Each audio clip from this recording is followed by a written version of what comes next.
Salut à vous mes frères et sœurs dans le glorieux nom de notre Seigneur Jésus-Christ. J'espère que vous allez bien, j'espère que tu vas bien. En tout cas, moi je vais super bien par la grâce du Seigneur Jésus-Christ. Et d'entrée, je voudrais vous souhaiter une bonne et heureuse année 2026. C'est vrai qu'on est en février, mais il faut dire que depuis le début d'année jusqu'à présent, je n'ai pas posté de vidéo sur la chaîne Jésus-Christ Elohim.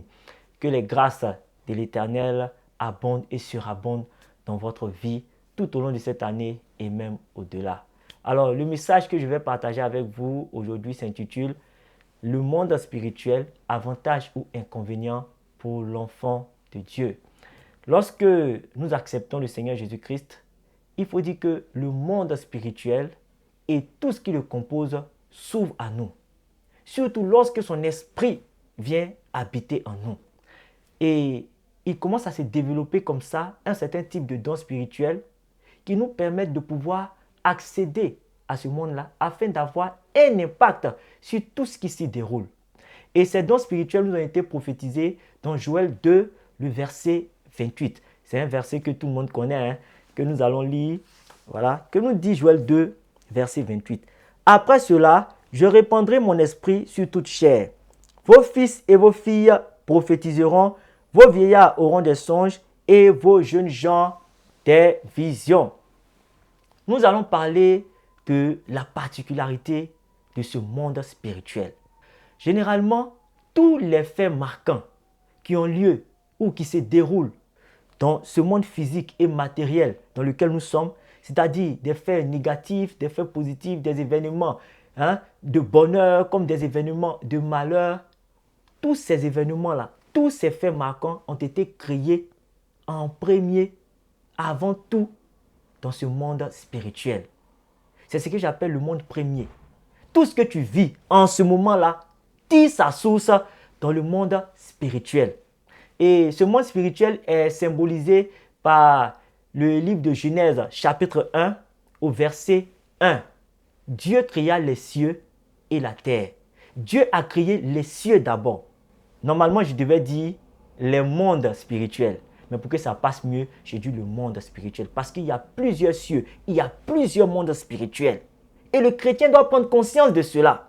Tous les événements, je le répète encore, tous les événements, les faits marquants, qu'ils soient négatifs ou positifs, viennent de ce monde-là, ont été créés dans ce monde-là, avant de se répercuter sur le monde physique et matériel dans lequel nous sommes actuellement.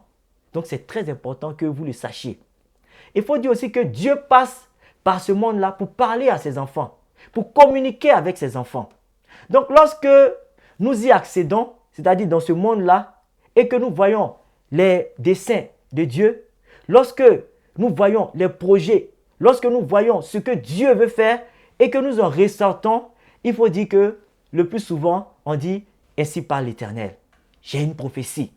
Lorsque nous entrons dans ce monde spirituel et nous voyons tout ce qui nous concerne, c'est-à-dire les faits qui nous concernent, des choses à venir nous concernant notre communauté et tout, lorsque nous en ressortons, on dit « j'ai fait un songe ».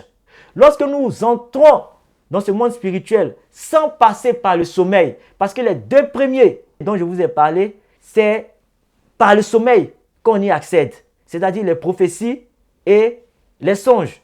Mais la vision, Dieu ouvre notre esprit, il ouvre le monde spirituel, il nous fait voir certains événements sans passer par le sommeil. C'est là qu'on parle de vision. C'est là qu'on parle de vision.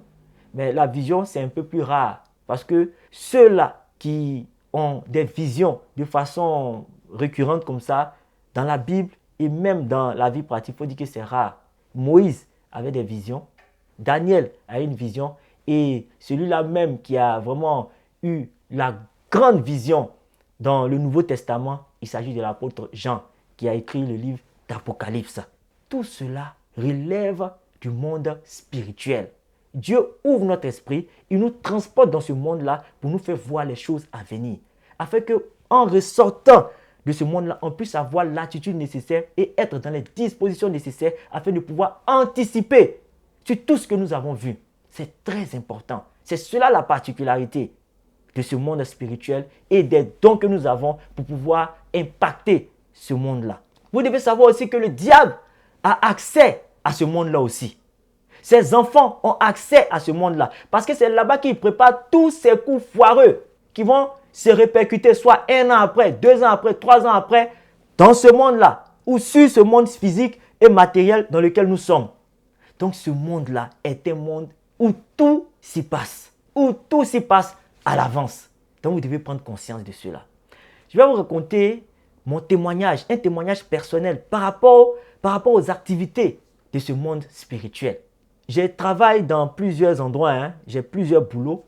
Mais il faut dire que parmi tous ces boulots que je fais là, il y a un qui me rapporte plus que les autres.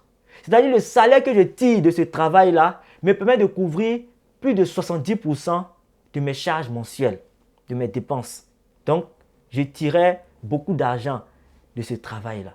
Une nuit, je fis un songe dans lequel j'avais des feuilles entre les mains, des papiers blancs comme ça, et il y avait des inscriptions dessus. Et sorti de nulle part, un homme est quitté et il est venu vers moi, il a lutté les feuilles là avec moi et il me les a arrachées et il est parti.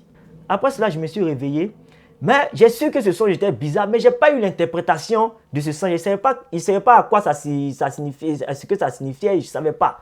Puis bon, je n'ai pas prié comme il le fallait. Le lendemain, j'ai fait ma prière normale et je suis parti au travail. Le premier jour est passé, le premier jour est passé, le deuxième jour est passé, troisième jour, c'est le 4e jour que je vais au travail comme d'habitude et là-bas, il y a quelque chose d'anormal qui se passe. Mon employeur, il commence à échanger avec moi sur plusieurs choses et tout. Et puis, un coup, il devient nerveux. Il me dit des choses. Moi, je lui réponds, je parle, on échange. Et puis, tout d'un coup, comme ça, il me licencie. Il me renvoie. Je ne comprenais pas, je ne savais pas ce qui se passait. Mais j'ai été licencié. Et lorsque je suis sorti du lieu de travail et que je me suis arrêté devant la porte, devant le portail, automatiquement, mon esprit est allé vers ce songe-là. C'est là que j'ai eu l'interprétation du songe. En réalité, les feuilles que j'avais entre les mains, les papiers là, représentaient mon contrat de travail. Et celui qui est venu me les arracher, c'est l'esprit dévoreur. Il est mentionné dans Malachie 3, le verset 11. Dieu parle de cet esprit-là, qu'il va menacer si nous apportons dans sa maison les dîmes. Dieu parle de cet esprit-là. Donc c'est un esprit dévoreur qui s'attaque au travail. Donc 3 jours auparavant, il m'a attaqué, il m'a arraché mon contrat de travail, ce qui allait faire que j'allais être renvoyé. Mais moi, je ne savais pas. Et cela s'est répercuté maintenant physiquement, dans le monde physique, dans le monde matériel. Et j'ai perdu mon travail. Oh mes frères, j'ai fait plus d'1 an de galère parce que je ne trouvais pas de travail à la mesure du travail que j'avais perdu. Quand j'épongeais comme ça toutes mes dépenses avec les autres boulots que j'avais là, il ne me restait plus rien. J'ai passé plus d'1 an de galère. Mais chaque lundi, pendant ces 1 an-là, il y avait la cellule de prière. Et je soumettais ce sujet-là à la cellule de prière. Je voulais retrouver mon travail. Je voulais retrouver à chaque fois qu'on se voit. Je ne me décourageais pas. Parce que dans la cellule, il y a un moment comme ça où chacun soumet ses sujets de prière. Donc je soumettais ce sujet de prière-là. Je veux retrouver mon travail. Je veux retrouver. Et 1 an sont passés. 1 an, 1 mois. C'est 1 an, 2 mois après que je fis un songe. Dans le songe, j'ai croisé mon employeur, celui qui m'a renvoyé. J'étais habillé en blanc, et lui aussi. On a commencé à rire, on a commencé à échanger, on parlait. Et puis après, nous nous sommes mis à cheminer ensemble et on a gravi une pente. Lorsque je me suis réveillé, j'ai rendu gloire à Dieu parce que j'ai su que j'avais été exaucé. Je vous ai dit, c'est le monde premier. J'ai su que j'allais retourner dans mon travail. 2 mois après, mon employeur m'appelle et il me demande de revenir. Et j'étais très content. J'ai repris le travail, mon salaire, tout. La vie a commencé à reprendre. Et quelque temps après, je dirais comme ça, 1 mois après, avoir repris le travail, je fis encore un autre songe. Cette fois-ci, c'est une femme qui est venue vers moi. J'avais toujours les feuilles entre les mains, les papiers là. Et elle est venue, elle a lutté les papiers et elle est partie. Il faut dire qu'un esprit n'a pas de genre, un esprit n'est ni homme ni femme, il prend l'aspect qu'il veut.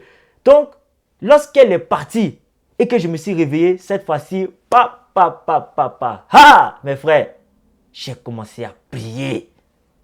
Parce que j'ai su tout ce qui s'y passait. J'ai su ce qui s'était passé. J'ai eu l'interprétation. Je sais ce à quoi vraiment, je devais m'attendre. Après ce songe-là, j'ai commencé à lier l'esprit dévoreur. J'ai envoyé le feu sur lui. Le feu, le feu, le feu, le feu. Je l'ai lié pendant longtemps durant la nuit. Jusqu'à ce que l'Esprit de Dieu me convainc que c'était fini, que j'ai eu la victoire.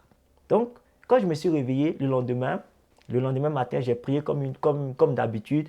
Et un jour sont passés, 2 jours, 3 jours. Au 4e jour, je vais au boulot comme d'habitude et je viens trouver mon employeur dans une humeur noire, plus noire que la fois où il m'avait renvoyé. Et il me parlait, mais moi j'étais serein. J'étais serein parce que je savais que j'avais lié l'esprit dévoreur, l'esprit qui était à la base de son humeur, je l'avais lié dans le monde spirituel. Je l'ai lié. Donc il était serein. Il me parlait, je lui répondais et tout et tout. Et je savais qu'il n'allait pas aller à cet extrême-là, qui était de me renvoyer. Il n'allait pas arriver à cet extrême-là. Donc, quand ce jour-là est passé, je vous assure que ça fait plus de 3 ans que je suis là-bas. Il n'y a plus rien eu.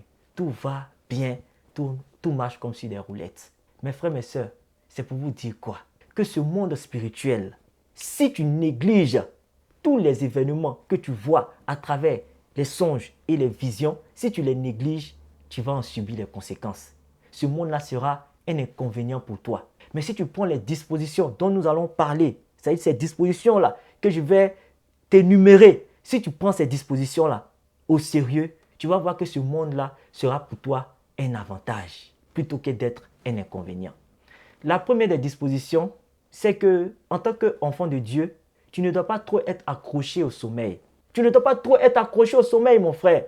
Parce qu'une seule nuit de négligence, c'est-à-dire tu finis de voir un songe et tu cherches à te rendormir, tu cherches à te recoucher, tu luttes encore avec les draps. Une seule nuit de négligence peut te valoir 1 an, 2 ans, 3 ans de souffrance, mon frère.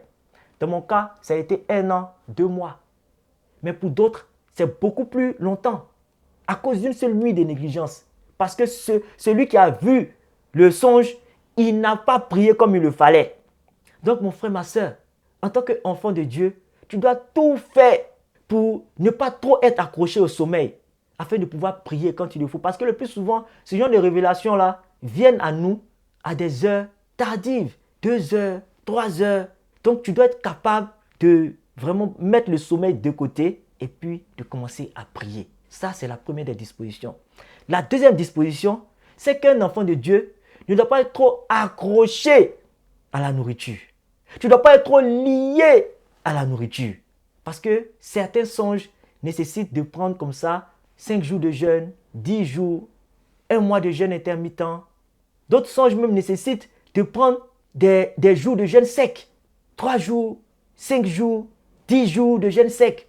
En fonction de la gravité des événements, tu dois prendre des jours de jeûne sec. Mon frère, ma soeur, allez-y lire le livre de Daniel. Mes frères, mes soeurs, vous allez voir. Daniel a vu la vision. Il a vu la prophétie en songe. Et il a jeûné en fonction. Donc, ne pas être trop lié à la nourriture. La troisième des dispositions, c'est qu'un enfant de Dieu ne doit pas être trop accroché à la distraction. Quand je parle de distraction, je vais parler des réseaux sociaux, notre téléphone. La première des distractions de notre ère, ce sont les réseaux sociaux. YouTube, Facebook, WhatsApp, Instagram et tout. Et cela me concerne aussi. Cela me concerne. Parce que moi aussi, là, je vais beaucoup là-bas. C'est sur YouTube même que je vais poster ce message que je suis en train de partager avec vous. Mais il ne faut pas être trop là-bas. Parce que si tu es trop distrait, ton esprit sera pollué. L'Esprit de Dieu transporte notre esprit pour entrer dans ce monde-là. Et si notre esprit est pollué, parce que c'est l'esprit qui capte tout ce que nous voyons, tout ce que nous entendons, les mauvaises choses, c'est l'esprit qui capte. Et s'il est distrait, il ne pourra pas recueillir les informations que le Seigneur met à notre disposition ou met à sa disposition lorsqu'il les transporte dans le monde des esprits. Donc c'est très important de ne pas être lié ou accroché à la distraction, afin que son esprit ne soit pas pollué ou afin que votre esprit ne soit pas pollué, mes frères, mes sœurs. Et une chose à savoir qui est encore très importante aussi, parce qu'il y a tellement de choses importantes dans ce message-là, c'est que c'est uniquement l'Esprit de Dieu qui transporte notre esprit, qui est la première partie de notre être, dans ce monde spirituel. C'est uniquement l'Esprit de Dieu qui le fait. En tout cas, en tant qu'enfant de Dieu. Aucun enfant de Dieu ne va se coucher avec la volonté de vouloir partir dans ce monde-là. Non. Ceux qui le font de leur propre volonté, ce sont les mystiques, les sorciers. Voilà, ceux qui sont dans les sectes là. Et ils le font à leur risque et péril, parce qu'il y a beaucoup qui ont péri dans ça. Donc c'est uniquement l'Esprit de Dieu qui nous transporte. Un enfant de Dieu peut se coucher 10 fois sans qu'il y ait quelque chose, 15 fois, et c'est à la 16e fois que l'Esprit de Dieu transporte son esprit, ouvre ce monde-là pour qu'il puisse voir certaines choses, afin qu'il prenne aussi, au sorti de ce monde-là, ses dispositions, c'est-à-dire la prière, le jeûne. Ça, ce sont des dispositions à prendre. C'était le message que je voulais partager avec vous. J'espère que vous avez été édifiés. Voilà, je vous donne rendez-vous la semaine prochaine pour un autre message. Voilà, et sachez une chose, quel que soit ce qui vous est arrivé, quel que soit ce qui vous arrive en ce moment, quel que soit ce qui vous arrivera, gardez toujours la foi en Jésus-Christ. Allez, au revoir.